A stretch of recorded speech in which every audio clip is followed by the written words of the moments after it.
ফিরে এলাম বিরতির পর। এবার চোখ রাখবো উদয়পুরের জামজুরি এলাকায় বন্যায় সময় নিখোঁজ হয়েছিলেন এক ব্যক্তি। সেই ব্যক্তিকে এখনো খুঁজে পাওয়া যায়নি, এমনটাই কিন্তু অভিযোগ উঠে আসছে উদয়পুর থেকে। যেমনটা জানাচ্ছিলাম, আবারও জানাবো, বন্যার জলে হারিয়ে গিয়েছিলেন এক ব্যক্তি এবং সেই ব্যক্তিকে এখনো পর্যন্ত খুঁজে পাওয়া যায়নি। 13 দিন পেরিয়ে গেলেও সেই ব্যক্তিকে কিন্তু এখনো পর্যন্ত উদ্ধার করা যায়নি, যেমনটা জানা যাচ্ছে, যেমনটা অভিযোগ উঠে আসছে উদয়পুরের জামজুরি এলাকা থেকে।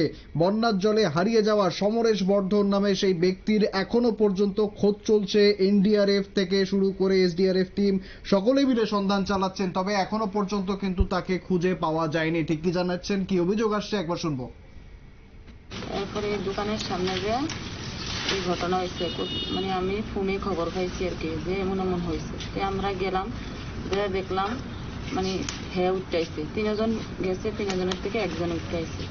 এরপরে আমরা তো অনেকক্ষণ লাগে লোকজন আসছিল, আমরা রিটার্ন করতেছিলাম। এরপর লোকজন তো আর রিটার্ন করছে না। এরপরে ভোট আইব কইতাছে, ভোট মানে সাউন্ড এখানের দিকে তো ভোট যে আইব, মানে তখন তারা লোক পার করতে আসে, কইতাছে ভোটের দিকে স্রোত, ভোট ভালো না, যাইতে পারতো না। পরে দিয়ে তারা ভোট দিয়ে মানুষ পার করছে। তারপরে লাস্টের বার বাইসে করে তারা নিয়ে গেছে, কইছে চাইব করে, এরপর আর দিকে গেছে না। এরপরে বলে তারা পরে চাইছে, চাওয়ানোর পরে তারা বলে কিচ্ছু বলে চাইছে না। কারা চাইছে? এই কারা চাইছে কইতে পারি না। ওই যে তারা ভোটে যে মানুষ পার করছে, কোন জায়গাতে ভোট আইছে আমরা তো আর কইতে পারি না। এই ভোট একটা প্রশাসনের থেকে? হ্যাঁ, প্রশাসনের থেকে। আপনারা কই আসলেন ওই সময়?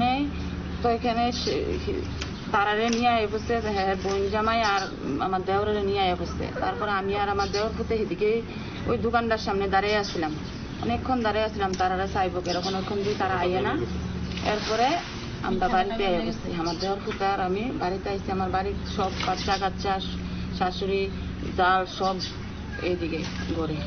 এরপরে আইসি করে, এরপরে বুটে আবার আইলো দিকে, আইয়া আমাদের সবাই একেবারে শুনলেন, ঠিক কি জানাচ্ছেন নিখোঁজের পরিবারের সদস্যরা। তারা রীতিমতো প্রশাসনের বিরুদ্ধে ক্ষোভ উগরে দিচ্ছেন। এখনো পর্যন্ত যেমনটা জানাচ্ছিলাম, 13 দিন পেরিয়ে গিয়েছে সেই ঘটনার। এনডিআরএফ টিম তাদের খোঁজ চালিয়েছিল, সেই ব্যক্তির খোঁজ চালিয়েছিল, কিন্তু এখনো পর্যন্ত কিন্তু তাকে উদ্ধার করা যায়নি, এমনটাই অভিযোগ উঠে আসছে। ফিরে আসছে একটি বিরতির পর, সঙ্গে থাকুন।